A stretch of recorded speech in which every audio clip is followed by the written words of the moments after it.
সঞ্জু মেলা মানুষের থেকে ধার কর্জ করে বিদেশ গেছে। এত তাড়াতাড়ি এত টাকা সে শোধ করবো কেমন? এখন অল্প কিছু টাকা বাকি আছে, এগুলি যদি হয়ে যায় তাহলে কিন্তু আমার জানানোর বিষয়।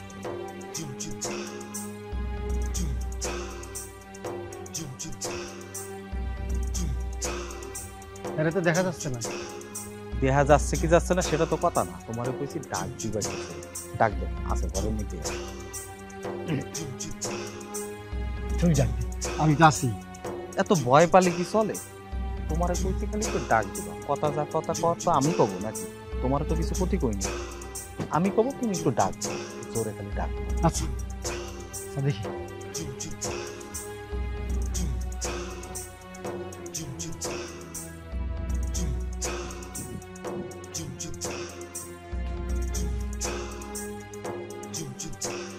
আমি ডাকতে পারবো না, তুই ডাক। ডাকতে পারবো না?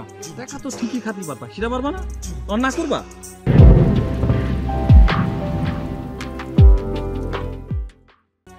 টাকা যদি আমি নিই, তুমি সেখানে পাবা না? তোমারও তো টাকা নিবা না, নিবা তো? ডাকতে গেছি, ডাকো ডাকো। সঞ্জুর বউ, সঞ্জুর বউ, ও সঞ্জুর বউ, বাড়িতে আছো? নমস্কার দাদা। দাদা নমস্কার। আপনি চলে আসছেন দাদা, আমি ভেবেছিলাম আপনার ওখানে একটু যাব। আসেন দাদা, ঘরে আসি, বসেন। ঘরে যেতে হবে না, আমরা 2 মিনিট সময় নিবে, এইখানে কথা শেষ হয়ে। কি দরকার ছিল কও? করছিলাম কি, আপনার ভাইয়ের শ্রাদ্ধটা তো করাতে পারলাম না, হাতে টাকাও নাই যে ব্যবস্থা করব। একটু যদি ধার করে দিতেন তাহলে অন্তত তার শ্রাদ্ধটা করাতে পারতাম। ওইটা নিয়ে তুমি চিন্তা করো না, সেটা আমি দেখবো না, তুমি চিন্তা করো না। শীতলদা কি যেন কইতে চাই সেটা শোনো। না করছিলাম কি বন্ডি, এই আমাকে ছোট ভাই সঞ্জয় জন মালয়েশিয়া যায়, কিন্তু মেলা ঝামেলা চলতেছিল।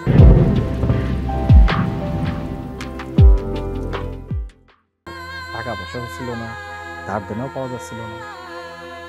তখন তো আমি তোমাকে 2 লাখ টাকা সুদের পর দিয়েছিলাম। এটা তো আমার ব্যবসা বন্ডি। দাদা এইসব কি করছেন আপনি? আপনার ভাই তো কই গেছে যে সে যার যার কাছ থেকে টাকা নিছিল সব টাকা পরিশোধ করে দিয়েছে। তাহলে পরে আমি মিথ্যে কথা বলছি?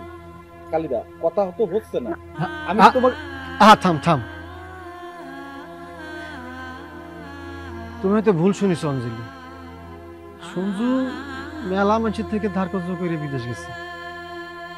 এত তাড়াতাড়ি এত টাকা সে শোধ করবো কেমন? আমি নিজেই তো 80,000 টাকার মতো পাই। তোমার মনের অবস্থা আমি বুঝতেছি, কিন্তু বাস্তবতা হইলো কর্জের টাকা তো শোধ দেওয়া লাগবে না। দাদা আপনার ছোট ভাইয়ের শ্রাদ্ধ না করাতে পারলে তার আত্মার শান্তি হবে না দাদা। আপনি আমাকে একটু ব্যবস্থা করে দেন, অন্তত যাতে তার শ্রাদ্ধটা করাতে পারি। ও তোমাদের কান্নাকাটি তো অন্যদিকে চলে গেল, বুঝেছি। ওজা ভাবে গিনা উঠলে বাঁকা করে কিভাবে টাকা তুলতে হয় এটা আমার খুব ভালো জানা আছে। শীতল, কালিদা আর এক লাইনও কথা কব না। তোমাকে দুইজন যে জোট বানতেছো, আমার টাকা দিবা না, আমার টাকা আমি তুলে নিবা না, যেইভাবে পারি ওইভাবে তুলে নিবা না, মনে রেখো কথাটা। আমি গেলাম। ও দাদা, দাদা এসব কি কথা হচ্ছে? আপনার ভাই তো আমাকে বলে গেছে। তোমার আর আমি কি বলবো? শীতল, শীতল, আরে এত রাগ করলে কি হয়? আরে কথা শুন রে ভাই, কই যাস? আরে হবে না কথা। আরে তুই এত রেগে যাচ্ছিস কেন? আরে রাগ করবি না তো করবি নাকি? শালার বেডি সাল দেখছো দেমাগটা কি দেখাইলো তোমার সামনে, কি সুন্দর করে বেয়াদবিটা করে গেল। পাঁচটা টাকা দিয়ে দিছে, টাকা কি মুখে কলেই হয় যে টাকা দিয়ে দিছি? তুই এত চিন্তা করছিস কেন? হ্যাঁ টাকা হ্যাঁ দিয়া দিছি, কোনো প্রমাণ দেখাতে পারবি? মুখের কথা কি কোনো প্রমাণ হয়? খালি সঞ্জয়ের বউ দেখে আজকে কিছু কলাম না, অন্য কোনো বেডিসাল হলে না গালের পার দুকা দিতাম, একদম সোজা হয়ে যেত তারের মতো। আসিস তো শুধু মারামারি নিয়ে। এই এটা মাথার খেলা রে, মাথার। শোনো কালিদা, এত মাথার খেলা আমি বুঝিনি। আমার সোজা 7টা কথা, আমার টাকা আমাকে ফেরত দিবে। এই কাজটা করতে পারলে করো, না করলে আমারটা আমি ব্যবস্থা করবো। বুঝেছো আমার কথা? হবে না? শোন, তোর আমি বোঝাই, তুই আর আমি যে পথে আগাচ্ছি না, এই পথে আগাতে গেলে একটু মাথা ঠান্ডা করে প্ল্যান করে আগাতে হবে। শোন, এবারে আমরা নতুন একটা প্ল্যান করবো। এবারে প্ল্যানটাতে হবে কি জানো, তুই আর আমি এর আগের বার গেছিলাম একজোট হইয়া, এইবার যাবো আমরা দুইজোট হইয়া।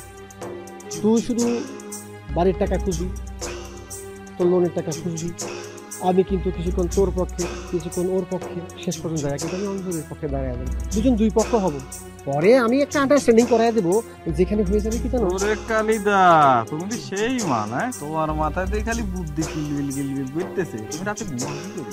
হ্যাঁ,